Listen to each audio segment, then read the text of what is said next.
speaking to that, I remember might have been the first time I was a very new devotee, and I was speaking to my parents who were practicing Catholics at the time about vegetarianism. And, I was kind of pushing it, like I was kind of saying, well, like it's there in the Bible. I had all my quotes and to work with. And I remember my father said to me, like he wasn't going to give ground on the idea that it's wrong for him to eat meat as a Christian. But what he said was, but I accept that it's something special that you want to do, Mm. And because I was young and immature at that time, my mood was more like, no, it's not just something special that I'm doing. It's something that you should be doing, you know. But I think, as I matured, I began to understand, you know what, that's quite, just that he accepts that is a good platform for connection. Om Namo Bhagavate Vasudevaya. Om Namo Bhagavate Vasudevaya. Om Namo Bhagavate Vasudevaya.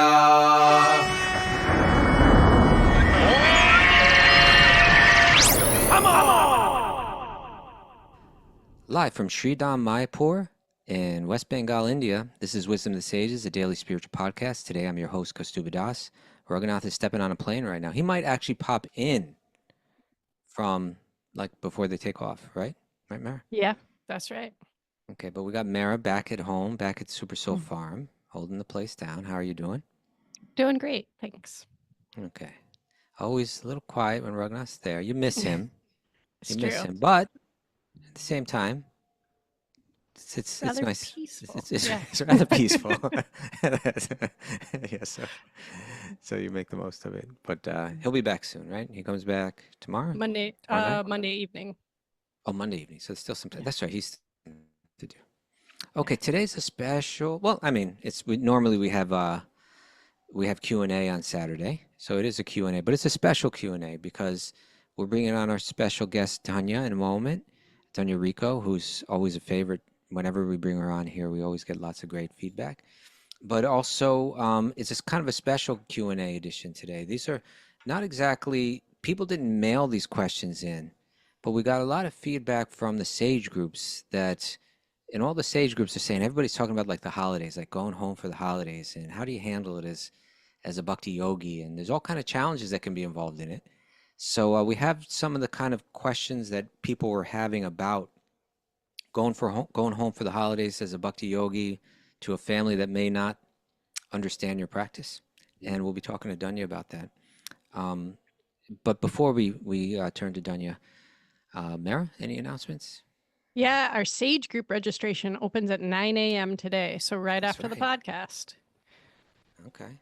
And so people And can go to that's wisdomofthesages.com and click on Sage groups to sign up, and that's for session 9, which runs January 6th through March 30th. January 6th through March 30th. Okay, so Yeah. that's like a little 8-weeker or something like that. Right. But it's a good dose there, and that's a great opportunity to get into a Sage group. And again, the sooner that you sign up, the more opportunities that you have to pick the exact group that you would like to be in. So we encourage you that as soon as you hear this, or as soon as the show's over, or if you hear it on another platform, as soon as you hear it, you might want to rush right over there and see all the great groups that they got, and all the great kind of like leaders of those groups, and pick one that works at a time for yourself, and get on in. It can change your life. Yeah, right? definitely. Okay. Anything else? Also, there's no show tomorrow, but there is Urban Davy through the Bhakti Center tomorrow, 11 a.m. to 12:30. And the topic this month is the power of intention, attention, and action with Champaka Lata Devidasi. Great. Thank you so much for that, Mara. Yeah, thank you. And now we will turn to our special guest, Dhanya Rico. Welcome, Dhanya. Welcome back to the show. Thank you. It's so great to be here again. Like I say, people always enjoy when you come on the show because you have so much to share, particularly in the connection between a serious, real practice of Bhakti yoga and where it connects with mental wellness. So Dhanya is a mental wellness educator, She holds a master's degree in counselor education and a specialist degree in couples and family therapy. And we're getting right into the family area today.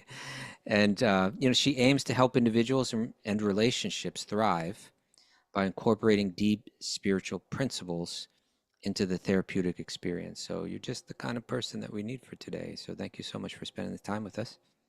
Super, super happy to be here. What's going on before we dive in? What's happening in your life lately? How are things? Everything is good, kind of the holiday season happening. My two kids catching viruses and colds alternatingly every other week. So just kind of roughing it in terms of, sleep and peace of mind. But it's actually really sweet. I come from a Latin American family. I'm Yeah, Venezuelan. And so we do the holidays super humongous, and that is actually really joyful. I really like it. It's very fun and festive, and we just had Festival of the Holy Name here. We had like a week of kirtans leading up to yeah, two, you know, 10-hour days of kirtan, and it was just absolutely wonderful. And we had Barahari Prabhu, who's just like the embodiment of the perfect kirtan mood. yeah. And he was definitely holding down that really powerful sadhu energy. So it was a really great way to kind of segue into this time of year, which I think naturally leads to like introspection and feeling, a little grounded and stuff to do kirtan. And then now the holiday celebrations, it feels really nice. Good, good. Well, you're the Venezuelan side of the family, but your husband is the He's Colombian Colombian. side. Yeah. Yeah. They also do Christmas big? Super big. Their family is huge. They have like a Yeah. huge family here in That's right. Alachua. Her So family every must really family need you. gathering is just like a huge, like a dynasty celebrating. Yeah, I was gonna say that's not a family, that's a dynasty when we're talking about the Yeah, Ricos. because like multiple clans. Yeah. Yeah, it's really wonderful. Yeah. It's that family is like I think five brothers all became devotees from Colombia. It was more than that. They're Is it? yeah, they're 13 brothers and sisters. Really? And of them, like 9 or 10 of them became devotees. Really? And of Okay. them, even some of the parents who didn't become devotees, because not all the marriages stayed together and stuff, even some of the parents who didn't stay devotees, some of their kids became devotees. So there's Right. like dozens and dozens of that generation, which is like Bali's generation, and then Right. they have kids. So there's like 25 little cousins. Like my kids have like 25 little That's cousins. amazing. Yeah, it's super great. Not all of them live here in Alachua, but yeah, there's the extended family. The majority of them do live here in Alachua. It's wild. It's wild. Do you all get together on Christmas? You know what? As freaky as it sounds, we do. Okay. We do. We have different gatherings because now they're getting so large that we kind of have to start breaking it up just to make it manageable. Because even if you're Yeah. like, oh, it's a potluck, it's like, if it's a potluck for how many people? It's like quantity cooking, no matter how you slice it. So yeah, Right. we're having like little patches of gatherings, and usually there's one big gathering on the And if 24th, which is everybody brings arepas, then you gotta will be stop. carved out for the rest of the year. All right. All right. So let's dive right into it, okay? You ready? Yeah, yeah. So we wanted to bring up questions, that deal with those tensions that might arise. And I have a list of questions that deal with that. And maybe we can just kind of bounce around. There may be some overlap in them, but let's start here. That this question has to do with like maintaining one's personal practice. You regularity, steadiness is an important element of the practice of bhakti. And we wake up early in the morning, we do our chanting, we do have things that we like to do every day. We're on a certain schedule. We like to read and chant and different things. Mm. But then you go into an atmosphere where you suddenly dropped into a bunch of people that they don't really understand at all what you're doing. So here's a question. I want to maintain my sadhana. I want to maintain my regular practice, my regular spiritual practices while with my family over the holiday, but I feel very insecure chanting around them when I'm the only bhakti practitioner in my family. How can I explain it in a way they will understand to help me feel more secure? Mm. Any thoughts? Yeah, in reading the question, I was kind of getting into the language of it a little bit. And I think it's nice to start backwards, like start from the inside out, because some of the worry here is, I'm obviously attached to my practice. I want to maintain my sadhana, which means that there's some form of discipline, like you were saying. Um, but I feel insecure chanting around them. How do I explain it in a way that will help me feel more secure? So I feel like that's actually what I would Hmm. anchor onto, which is first, maybe in a moment of solitude, if you have a journaling practice, or even just, like a moment of contemplation, maybe touching base with how do I explain what I'm doing to myself to make me feel more secure? Like, what is it Right. that makes me feel secure about doing my sadhana? Like, what am I doing this for? How do I explain this to myself? If I'm really going to break it down to myself, like I was 5 years old, what is this sadhana for me? And Mhm. I think that when you break from that point of kind of recalibrating, right? Like realigning with like, what is my purpose? Why do I value this? What is it doing for my spiritual life? What have I learned about, the purpose of sadhana? Um, then naturally you'll be breaking from a point that is more secure because you know why you're doing it. Mhm.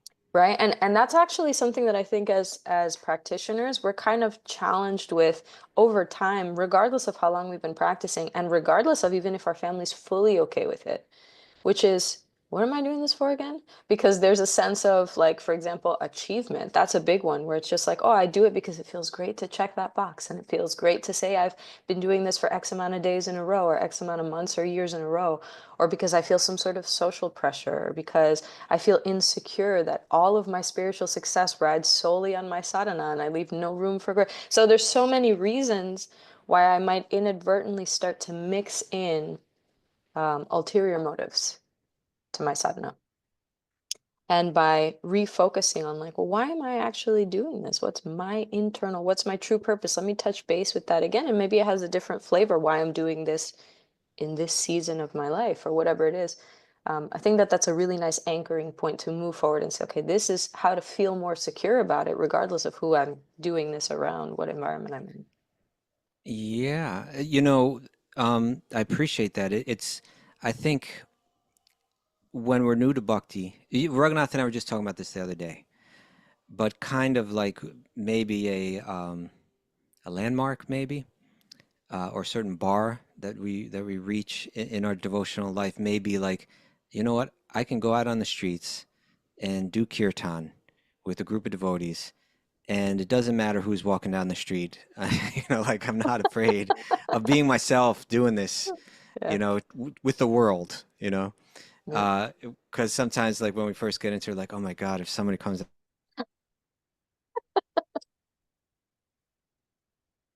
I think that's, did I just lag out for a while? A little bit, yeah, for a second. My connection seems a little unstable today, but that feeling of what will people think of me, that's a natural feeling to have. And I suppose what to speak of if you go home with a family that you've known all your life and they're looking at you and they really can't relate to what you're doing. You do really need to be able to explain not only to them but to yourself, rather than just following. Maybe it's a way of us beginning to examine our faith a little bit more deeply, and that's a good thing that helps us understand really why we're doing. Like, you have faith in the sacred text, and you have faith in the practice, and then you follow along and you do it because you're told it's the right thing to do. But maybe we all really need to be able to articulate to ourselves first exactly why I'm doing this, and when we can do that, we might have an easier chance explaining it to someone else. And if we can explain it to someone else, we might feel more secure in how we're doing it, So I Mm. suppose we could take something like chanting japa, which is probably like if you're just reading a book, that's not gonna, shock anyone or Yeah. Ring confuse any alarm anyone. bells. Yeah, I would send up any red flags. Probably, unless they ask what the book is, maybe. But if let's say you're chanting japa, they've never seen a bead bag, they've never seen these beads, and they're really wondering why you're murmuring these. And depending on who they are, what their context for it may be, whether they have a context for it, like, well, like chanting on the rosary, well, this is kind of like that, maybe they do, but maybe everyone's different. Like it's you always have to consider deeply the audience when you're answering something. Like rote answers just don't necessarily work. I'm chanting the holy name because by chanting the holy name I become purified of all, it's like that might not work, but you might just need to kind of put it in a frame that they can understand. I like to meditate. It helps me have a peaceful mind. And beyond that, it's hard for me to describe, but it helps me have a very peaceful heart. Maybe like that's enough for like that they say, okay, well, if that's what you like to do, honey, then that's fine. Maybe it's like, maybe that'll be enough. There are some questions that we have further down that talk when like maybe even family members are like a little hostile. Maybe they're coming on with like, a bit of a challenging mood, and that's something different. But yeah, I think, think about how you can explain what you're doing in the simplest terms. Don't necessarily try to explain everything. Just like be content with explaining it just far enough that they can understand it and see if you can connect there. And if you can do that, there'll always be opportunities down the road to explain it more, but give them like bite size, amounts, I think, digestible amounts that might work, Okay. Um, let's move on to the second question, which is a potentially very challenging one. Um, food and prasadam, right? Not only are we vegetarians, and we're going to a place where it's likely not vegetarian, and it's likely at a time where the feasting together as a family is like a really central part of the whole get together, and you do it again and again and again over the course of days. Right. As it, picturing you sitting at the table all happy and enthusiastic, about everything. Here it says, what are some tactful ways to navigate dietary restrictions? On top of that, we only eat prasadam, like we only eat food that's offered to Krishna, and your family doesn't know anything about that. What are some tactful ways to navigate dietary restrictions or preferences during holiday meals, particularly around offering prasadam? Here's related to that. My family are not vegetarian and they don't understand why I am. How can I best help them embrace my decision and understand? So there's that kind of communication part. Mm. And still related, how can Bhakti-yogis manage family expectations? This is kind of a bigger question, especially in situations where traditions or customs may conflict with their spiritual commitments. I would like to hear your thoughts on this. Something tells me that, whenever I speak to people, that are involved in some type of relationship kind of guidance, whether it be like the kind of work that you do or like conflict resolution, a lot has to do with setting expectations, you Mm. know. So that last part of the question, how can you manage family expectations? I'm wondering if you feel like a lot rests on that. Sure. Yeah, I think that, a big lesson is that you can't really manage anybody else's expectations. You can only manage your own expectations. Hmm. And, not to get too like tricky with the language of it, but if your expectations are that your family is going to adjust their expectations, then it's actually it's like an internal thing. We have to be realistic about where we're at in our lives and also who we're dealing with. It's basically anytime that you're coming up against a challenge, some sort of difficulty, when you're dealing with difficulties in your family of origin, let's say like the family you grew up with, whether that's biological father, mother, whatever, it's usually who we come home to in the holiday time. um, that's kind of like the boss level difficulty. It's going to be most challenging Hmm. basically with the people that you have lived with and who have seen you grow up. It's going to be the most challenging there, and it's partially because of this element, because of the expectations, right? Yeah. Also because the nature of holidays, right, it just goes to show the power of samskaras. It's that there's ritual and there's ceremony around certain important, let's say originally spiritual holidays, right? Yeah. And year after year after year, there's like been an imprint, emotional, psychological, social imprint And that means something to us. It has a really powerful effect in our consciousness. So when we're dealing with our family's expectations or our expectations, we should know that that's actually a product of that's what a samskara is, for better or for worse. It's like the buildup and compounding of impressions over time. So it helps to have a little bit of like a yogic view of the field first and say like, why is this so touchy? Oh, it's because it's my family of origin. And that's just the most sensitive because that's where all childhood impressions came from. And there's, expectations of roles and how relationships go. Culture plays a part in that. Okay. And then it's also the nature of samskaras and holidays and what happens when you ritualize something, when you have ceremony around something. And then as you kind of delve into it, it's realizing I can only be realistic and responsible for my own expectations. Am I expecting them to be understanding? Am I expecting them to embrace my bhakti lifestyle? Am I expecting them to want to learn more about why I'm a vegetarian? Am I expecting them to hear me explain why I'm a vegetarian and then just like drop their fork and knife and be like, oh, how could we be doing? Like, so do I have a certain expectation? Right? And then what's triggering me is their expectation. So it's also being realistic and a little compassionate, a little bit, understanding that, everybody's moving at their own pace. And really the only thing I can manage is my own expectation. And one example of that is, yeah, what happens with the food? How do you deal with that? Because that's a central part, I think, of practically everybody's holiday experience. Yeah, well, I really appreciate that answer. Um, and also, I feel like you're a person that's never gone home to a family that's not vegetarian. I grew up around family that wasn't vegetarian. Did I you? didn't grow up in a Okay. devotee community. Yeah.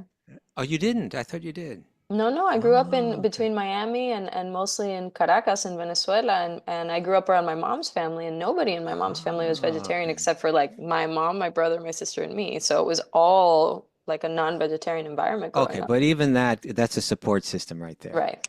Because you got your mother, like she's the one that's going to bear the brunt, right? Totally, yeah, definitely. Okay. But I was thinking, but around managing expectation, like in other words, maybe we can only manage our own, but in another sense, we can rather than, well, let me take one step back. Let me take one step back.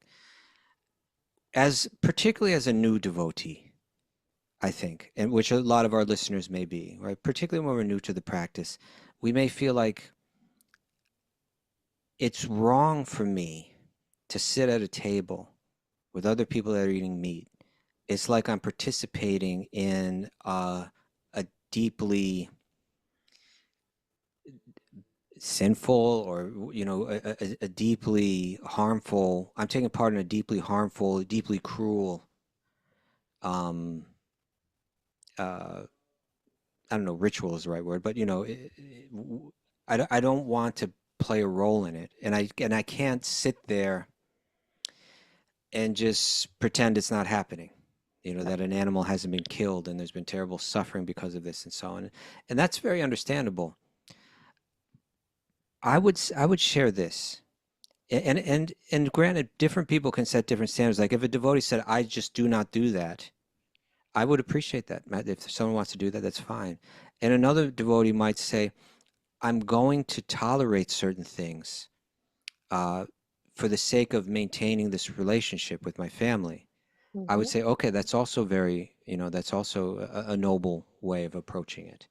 And if that is our goal, that we want to maintain those connections and we're going home and we might reach out and share some things, ahead of time so that it's not like at the table that all this tension is being felt. But if like, Sure. if the family kind of or we've already talked about like your standards and your practices and so on, and so we're, if they're in a mood to kind of honor that, and of course all families are different. Like some of them Hmm. you might try to do that, and it's just not going to matter at all, and they're just going to tease you or make fun of you or even get Oh upset yeah. with you. Yep, yep. But others might be more understanding, like and especially how you might phrase it. And honestly, I'm for me to speak like this, I might be like the worst hypocrite because I can't say that I've excelled in this in my own life. But I'd imagine that someone could say to their parents or their family, say, I just really want to spend the holidays with you. It means so much to me to be with you at that time. And, and at the same time, I just need to share that in some ways I've changed and in some ways I've taken on new practices and they're really important to me. And so I'm not judging you in any way, for what you're doing and what you eat and so on. But I'm just hoping that, that when I come home, that, you can understand where I'm at. And I might not eat all the things that you're eating, and I might, do things a little different. Is that okay? And then they might inquire a little bit why, but maybe you can help set expectations by getting out in front of it like that. Yeah, absolutely. I think that's very wise. And it also comes back to being, very personal in our relationships. Like, Yeah. know who you're speaking to, maybe for, I know that in my family, for example, like the matriarchs, like the moms, like they really express their love and affection through cooking. So it's not Right. just like what's on the menu. It's like I put time and energy and love and hard work into this what I'm offering, and then for you to not partake in it, I experience that as a rejection. It's a real thing because, Yeah. even in our six loving exchanges in Vaishnava culture, giving and receiving Yes. prasadam is a core way of like bonding in our Yes. relationship. So it's a No very doubt. real human thing. So I think that, I definitely think that a conversation with people who are willing and open, and of course, you have to test those waters and see like, is this a conversation, or do I feel like it's just, it's going to be hostile to say something, and I think that, for me growing up, I'm sure this was your experience becoming a devotee as well, to have a dietary restriction like 20 years ago was way different having a dietary restriction now. Now that it's very common to show up at a place and say, Sure. I don't do dairy, I don't do gluten, I don't do sugar, I don't Right. do, whatever it is. So I think it's a little less weird over time. I think people are more understanding about any kind of restriction. And so I Yeah. think that maybe even keeping it a little light and not being like, listen, I don't judge you for the murder that you're, like it's it can sometimes the tone can be a little bit like, why is this so intense for you? Like, if you don't do like nuts and dairy, like just tell me I won't put nuts and dairy in the thing. So I feel like sometimes it's knowing who your audience is, which I think you brought up Right. before. It's like, know these people, and it's cool because we're personalists by nature. We always want to act based on knowledge of the relationship. The other thing I'll say is you can get way far ahead of this by participating in the cooking, because I was going to bring that up too, you there's know? nothing that I think people feel more bonding. Yeah. It's different to say, I don't want to eat what you made, than to say, I made something and I can't wait for you to try it. Because then again, you're allowing the relationship to be like, yes, we're sharing this meal together. And you've asked for Yeah. Krishna to bless this food. You're bringing blessed food Yeah. to Kind of your secretly, gathering. probably, but Exactly. So you're covertly, yeah.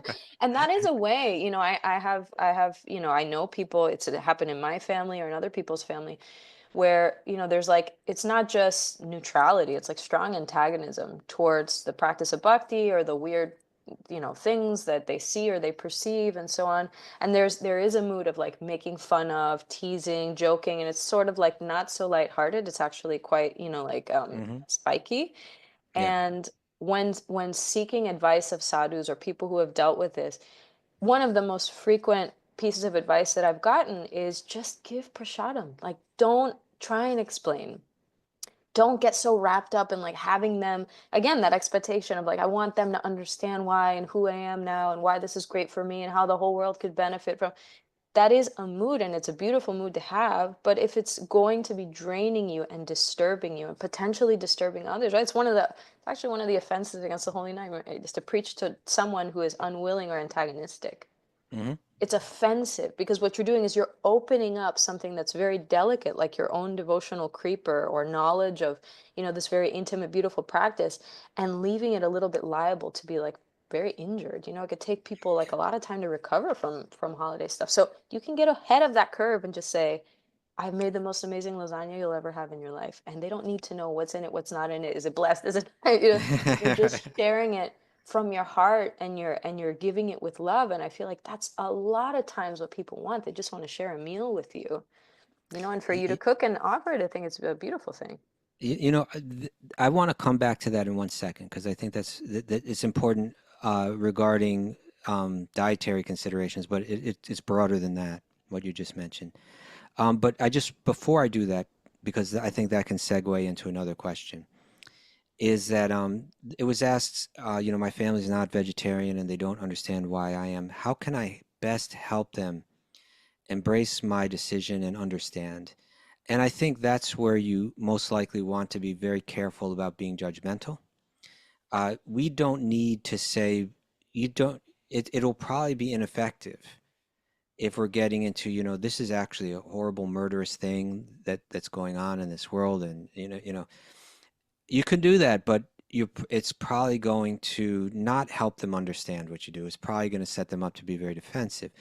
But you can kind of speak on the positive end of, rather than saying the negative end of what they're doing, you can speak on the positive end of what you're doing. And you can say that, in my spiritual practices, there's a lot spoken about of compassion, and that means, and it's even extended to animals. So, I understand that you have a different way, but this is just what I've been practicing, and I feel by practicing this, it's helping me um, to relate to other humans better. What to speak of animals, it's helping me have a peaceful mind. It's helping me. Really, my goal through this spiritual practice is to be, a very deeply loving person, and it's helping me with that. So that's why I do it. Something that's not confrontational, but something that's that'll just give them a clue, Mm. that you're trying to cultivate something a little special here. It might intrigue them a little bit. You never know. Yeah, and I really like what you just said, which is what does it do for you? Which kind of comes back to the first question, which is like, what does it do for me? Why Yeah. am I a vegetarian, right? Is it just because Right. it's like, oh, it's a regulation and I don't, it's not just I don't want to inflict harm. That's a Yeah. basic reason why. To do no harm or to minimal harm as necessary to function as a human on this planet, that's a minimum. But what does it do for me? Have I noticed any transformations, right? So to say something like, even when you say a regular dietary thing, like, I've noticed that when I don't have as much sugar, I feel less inflammation in my body. And people are like, bless that. I hope you don't eat sugar today, So it's like, it could be that simple. It could be Yeah. that simple. Like I just noticed, when I don't eat meat or when I don't take intoxic in Latin American culture, getting wasted on Christmas is the most natural thing. It goes hand in hand with every other, ritual Yeah. that you Yeah. might do. And for some people, it's extremely weird. I remember it being extremely weird that I wasn't drinking during the holidays Hmm. or that my family didn't drink during the holidays. And they're like, come on, relax. And so you just said, what does it do for you? I enjoy Right. being here more when I'm not drunk, or just, I like how I like how I think, I like how I act. So yeah, I think that it's quite personal and it also reaffirms it in you, like, oh yeah, that is why I do that. Thank you. That's great. And getting back to what you're saying about like joining in the cooking or something like that, my best experiences when I've been with my family, when I did the cooking, Oh it yeah. was like, hey guys, let me take over. I really want to do this for you. I remember I Yeah. made pizza for my family once, and it was just like, it was a meal that they would be very happy with. And I enjoyed making it, and it gave us plenty to talk about. Hmm. And and and what it does is it illustrates that you're not just there um, like an outsider in some way. Like Yeah. that may be what they're sensitive to. Is it has our loved one become like an alien to us? You Totally. know. Are they a hostage It- tonight? Yeah. yeah.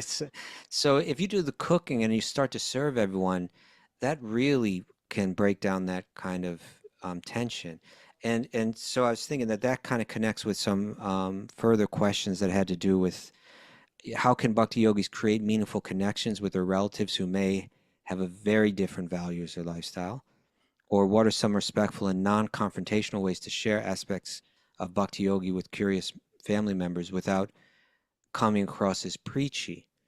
Well, one way to do that, like we can tell them our philosophy and we can tell them our practices, and there's a good chance that they just won't be able to connect with it. A lot of people won't be.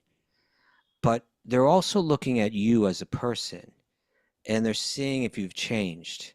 They're seeing if, you're sullen, you know, or if you're like full of life and actually like just like imagine if you're the person, and I guess I don't want to say that I have been this person, but I can imagine if you're the person that's, like getting up and helping bringing in the groceries, carry the groceries and do the shopping and cleaning up and, you know, uh, setting the table and doing all kind of things like that.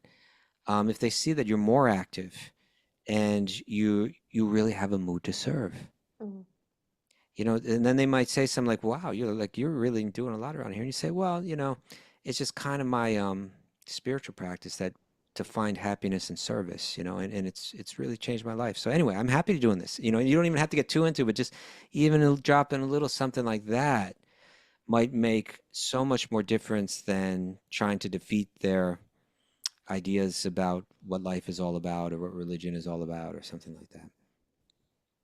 Yeah, definitely. I think that that's definitely a key, is to have behave in such a way that they're asking, like, Yeah. what are you doing? Just like when you see somebody that's like fit or has, like vibrant energies, it's natural for them to be like, what are you eating? Are you working out now? Like, you look great. It's like Yeah. Krishna consciousness is supposed to be This stuff works. attractive. Yeah, Yeah. because being attractive is part of Krishna's thing. He's He's all the all attractive. attractive. Exactly. So, but it means that to the extent that we become more like our true nature, which is a spark of Krishna's nature, then we are naturally going to be attracted. That's why you see sadhus and people like Radhana Swami, for example. So like he walks in the door and he's like, "Hello, I'm here to tell." He from just looking at him, you go, "I want some of what he's having. Like, Yeah. what is he doing?" Right? Yeah. And so people ask him. People Yeah. ask him. He's not, trying to give all these people these downloads for free. He's basically saying like, I'm just going to be authentic. This means something to me. I learned it from my teacher, who also was incredibly attractive. Even when you read, like pastimes of people interacting with Prabhupada early on, there were many students who were philosophers or inquiring about philosophy who wanted to know more. And so they did it through that preaching route of like, tell me more about the philosophy. I want to understand the cosmos and, whatever. But by and large, it seems like, at least from what I've read, people were just impressed by his love and his care, by his character, by his nature. He was so welcoming and he was so understanding and flexible and, sweet, and he would do the cooking. you know, Yeah. he was Right. in there doing all the things. And then little by little, people were like, "Oh, well, I want to come again." He goes, "Yeah, jump out in the kitchen with me." And, that kind of thing. So it was like friendly and open and welcoming and non-judgmental and understanding, for sure. I think those are key. It reminds me of if you read Srila Prabhupada Lilamrita, which is the real nice, thorough biography of Srila Prabhupada. It describes the time when he first arrived in America, and he got off the boat in New York City, and he was immediately kind of like whisked off to Western Pennsylvania, and spent 1 month with a family that was like an Indian husband married to a Western woman who had, I mean, I guess she was married to an Indian, but she didn't really know very much about who the Swami was or what his practices were. It was all very new to her. What was her name again? Sally Agarwal. Sally Agarwal. Yeah, Sally Agarwal in Butler, Pennsylvania. And she speaks in detail about that time, both in that biography as well as in some films. And she describes his mood and just how what's the word I'm looking for? Just how he was willing to acquiesce to whatever the circumstances were, or willing to accept whatever the circumstances were. She mentions that, oh, I put meat in the refrigerator with his food, and I thought, oh my God, this, and his response was like, oh, think nothing of it. Don't worry at all about this. Mm. He wasn't, he wasn't, he was willing to just deal with the circumstances the way they were without being judgmental or confrontational in any way, even slightly, even slightly. And I think, we can learn from that example. Mm. It's I, speaking to that, I remember might have been the first time I was a very new devotee, and I was speaking to my parents who were practicing Catholics at the time about vegetarianism. And I was kind of pushing it, like I was kind of saying, well, like it's there in the Bible. I had all my quotes and to work with, and I remember my father said to me, like he wasn't going to give ground on the idea that it's wrong for him to eat meat as a Christian, but what he said was, but I accept that it's something special that you want to do, Mm. you know? And because I was young and immature at that time, my mood was more like, no, no, it's not just something special that I'm doing. It's something that you should be doing, you know? Um, but I think, you know, as I matured, I began to understand, you know what, that's quite, just that he accepts that is a good platform for connection, you know, Mm. Mm. just right Yeah, I think that's I think it's also important to be kind of self-compassionate and know that, yeah, there's going to be some trial and error. I might go in there and say the wrong thing or overshare or be like inadvertently like preachy or like contribute to some awkwardness. And to be fair, even with people who have all the same culture and the same religious practices and the same holidays are a tense time for most there. people. Okay. It's Right. charged, there's expectations anyway. So it's knowing kind of the environment that you're already kind of putting yourself into. The stakes are a little high by nature. Yeah. But, I think that it's natural for us to kind of have a trial and error and realize like, oh, when I share this with this person, it just like it didn't feel right. I think maybe made them feel awkward. I made myself feel awkward or this person actually like strangely wanted to like know more and we had a good conversation about it. So it's kind of leaving the door open to like making it a bit of an experiment, so to speak, in the sense that I'm going to be kind of acquiring information. Let me just see if and I like what you were bringing up about Prabhupada's example at the Agarwal house, which is, I think Prabhupada had so much conviction in what he was going to do that Yeah. any obstacle was acceptable because he knew it was part of a bigger plan. Right. Right. And in So addition in to that way, that, he was managing his own he was expectations as well. managing his own Yeah. expectations. He was like, I'm not going to live here forever. I'm not going to try and convince this woman if Yeah. and that coupled with not just like, my plan is God's plan and soon we'll be out of this house. But more so, like, I'm so grateful. I came here with nothing, Yeah. and I was sponsored to come here, and this family is taking me in. Like, yes, there's going to be stuff that I would rather be another way. And yes, there's stuff that I would, my preference, and I could pull out the philosophy and Bhagavatam and the standard of a Brahmin. I could do all of that. Or I could go to the most basic quality of any Vaishnava, which is gratitude. Wow, Yeah. thank you for having me here. And if you just operate with that basic premise, imagine how many like internal things can open up. Like, thank you for having me here. I'm so grateful to be here. This is a gesture of love for you to have me here. So I think that if you can imprint that and extract that from Prabhupada's mood, I think a lot of our own like stuff can start to get sort of cleared up. Sure. And you know, it's in one sense the proof is how he changed that woman's life just by behaving with her in that way. Right? I'd imagine so many other swamis might have come and started telling her what to do, or you know, and she just had something dropped in her heart, you know, with that time that she spent with Prabhupada there that just made her kind of glow whenever she would speak about him. It was a really beautiful thing to see. Humility and gratitude. I've seen this in so many examples. Humility and gratitude are disarming. Right. When someone is humble, it is humbling to be in the presence of someone that's humble. It's almost, we've spoken about this before with Rana Swami, where it's like, he's so humble and he's so sincere and he's so present. It literally disarms you and you're like, what was I going to say? Why did I even want to ask anything? Like, what am I doing here? Yeah. It can be so, another example is in Yamuna Devi's biography, Unalloyed Love. There's a very famous story where he asked Yamuna Devi who at that time was not Yamuna Devi. She was just kind of coming because her sister was getting married and they were doing the preparations for her wedding. And so she shows up as a guest. She was eating meat and she was smoking and, whatever. So Right. she was Right. actually like smoking and Prabhupada wanted her help in the kitchen. And so she was kind of like helping out and then she was going to light a cigarette. And Prabhupada just said, oh, maybe you can smoke outside and then when you're done with your cigarette, then you could just wash your hands and like jump right back in. He didn't like freak out and go like, how dare you smoke in this kitchen and again the standards of a Brahmin, all these, he was just like, I would love for you to help and participate. This is like an important ceremony that we're doing. um Jump on in and help, and just like when you're done with your cigarette you can keep going. Your cigarette. Okay.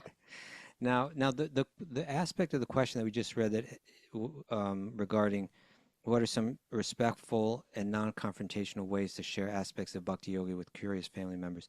Maybe without coming across as preachy, maybe that can be tied into this next one, which is a bit more challenging.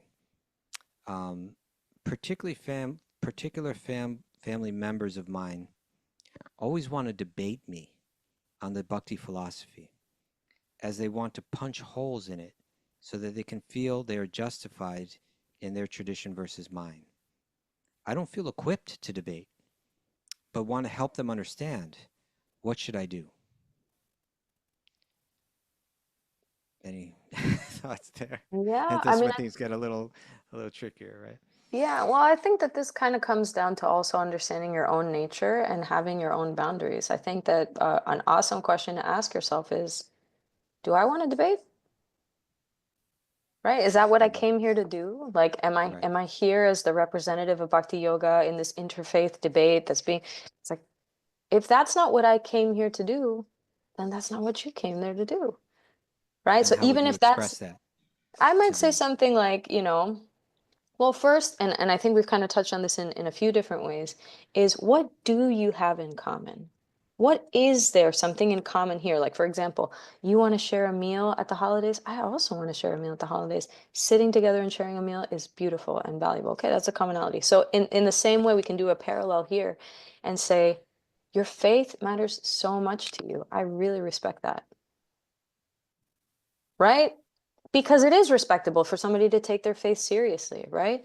Or, Sure. you're trying to understand, some of what's going on for me. I can imagine that it's like, might be a little strange, the stuff that I do. I totally get that. If I had seen this a few years ago, I might have thought it was super strange. Totally understand. So it's like find your common denominator. Where do you actually, and this takes work, right? But it takes work that you can only do when you're clear about what am I here to do? What am I not here to do? I'm here to share a meal. I'm here to give love. I'm here to serve. I will do the dishes. I'm here to connect, catch up with family members. Am I here to debate? Is that something that's gonna like make me feel like, yeah, I fulfilled my mission here. It feels good. I'm glad that I did that. If it's a yes, then I don't know, maybe study some debate points beforehand. But my guess is that most people don't join their families at the holidays to engage in debate. And so there's a gentle way in which you can say, I totally get you want to learn more about what's going on for me. I really respect how seriously you take your faith. That it makes total sense. It's like a very cool thing. I think there's actually a lot of values in common, but I don't really want to debate. I want to Sure. hear more about what's going on for you at work. And so lead with something else. What do you want to do instead? Not just, I don't want to do this. What do you want to do instead? Tell me about your work. Tell me about your kids. How's such and such doing at school? How's that garden going? So it's basically like, put some muscle into it, develop a relationship, understand your own power, right? I have the power to change the tone here. It doesn't have to be just dictated by what someone else is doing. So use your own power, but be centered first. If you don't want to engage in debate, don't somehow find yourself in that space. Hmm. Yeah, I think that's really helpful. And although they may be like pushing a little bit, if for some people might come off as like you're just trying to escape the challenge or something like that, right? But I get it what you're saying. I think an outsider or like someone witnessing the conversation would probably sympathize with you if that's what you said, like others watching be like, yeah, okay, this person didn't come to get in a fight here. Why are you pushing them? Mhm. But if you did want to share something, um, something that's put out there not to challenge them or to defeat them, but something that just is enough to explain a little bit about what you're doing and then to move on. I would suggest this. Usually when people are trying to hear whether it says they're kind of trying to poke holes in your belief and challenge it and so on, usually what they'll do is they will navigate to the most seemingly far out things about our faith. Like, oh, you worship a monkey? Come on, what are you talking about? Or something like that. Something. They'll go to something that sounds very bizarre, and they'll try to keep the conversation right there and make you explain how that's rational.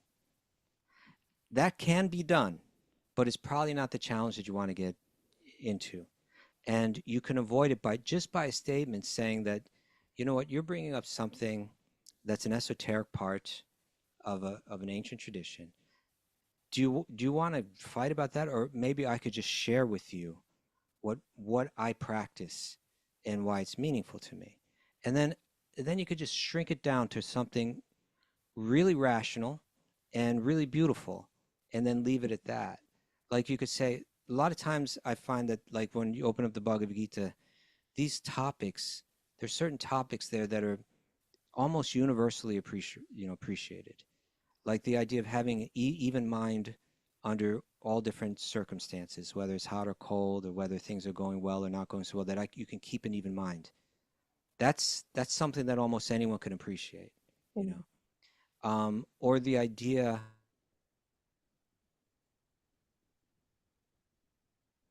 within the body, and that every soul is made out of the same spiritual energy, and therefore I see all life as sacred. That's something that is hard to kind of put that down or poke holes in that, or you mock that, you know. And also the idea that, you know, well, my belief is that, you know, external things, you know, although they may have a certain necessity in life, that it's not the place where the deepest, most meaningful happiness comes from, but that's something that's within us. And it's something that we have to be able to go in and find, and it comes out of us. So, you know, my spiritual practice, you know, involves these things, you know, learning to keep an even mind. You know, that's part of, you know, that's part of this chanting that I do, you know, it helps me with that. And learning to keep an even mind under all circumstances, learning to see the spiritual quality of every living being underneath the body, whether they're black or white or man or woman, or, you know, I see that soul. And this idea that I can find this deep inner happiness inside me, that's what I'm practicing, you know. So you're going and picking something that's not central. I'm telling you about what I'm doing every day, and so that's what I practice. And then, but I really don't want to debate, you know. So I'll just share that with you. Something like that, you know, it may be enough to diffuse them and to even impress someone, if not the person that's like maybe so insensitive that they want to mock you. At least the other people that are witnessing the conversation, they'll probably, you know, think, oh, that was very nice, you know. So don't take the bait, and don't try to justify something that you're never going to be able to get them over. That, you know, don't die on that battlefield. Right. You know, bring it to where you want to bring it. Keep it simple and clear, in an arena where they could maybe naturally appreciate it. And then just try to leave it at that. Maybe that could help. Yeah. All right, we're just about out of time, Dhanya, but that's been a big help. Thank you so much for bringing your wealth of expertise in this field to us. Yeah, thank you. I wish I could join the Rico family celebrations. You should. You're welcome to anytime. I'm on the other side of the world. Although there are probably some Ricos around here. I'm sure that there are. Yeah, Keish will be there soon. He'll be there in end of January. Okay, I'll see him then. Yeah. You're not coming this year? No, not this year. Well, we might go in the fall. We're open to it, but we're not coming in the winter, no. Okay. But again, thank you so much. Always great to have you here. Thank Any you. new music coming out anytime soon? Bali's working on some Esraj stuff. I'm writing, wow. but not releasing anything yet. He's really learned to play then, huh? Oh my gosh, it's amazing to see his progress. He puts in, you know, practice daily, and over so many years, it's just like really skyrocketed. It's amazing, and it's a quite a complex instrument, so it's really amazing, you know. Yeah, this Esraj is kind of played like a violin, but there's like there's a lot more to it. Yeah. No, it's beautiful. It's like a very like romantic and sort of like mysterious sounding instrument. It's got like a lot of resonance. It's got all these strings that you don't play but that add to the sound of the instrument. It's magical. Okay, wonderful. Well, all the best to Bali and the rest of the family. Yeah, thanks. And all the other Ricos and Yeah. other relatives you have. Your father was going to stay at my place, but I plans know. changed. Yeah. I'm sorry I couldn't host him. I hope he's doing well. Yeah. All right, Dhanya and Mara, thank you so much for being here with us. Thank you both. Great, What's your great name? answers. Got some good? Got some new scarves going on? Yeah, this is the season. That's right. Okay, thank you everybody for tuning in with us today. Tomorrow's the day off again, but we'll be back at 7 a.m. Eastern Time on Monday morning. Yeah, and everyone's got to go sign off to go sign up for their Sage groups right now. That's right. Registration's Okay, about to open. we'll cut out now so you can be first in line. Thank you so much. It's a beautiful day for a beautiful day, and let the magic flow.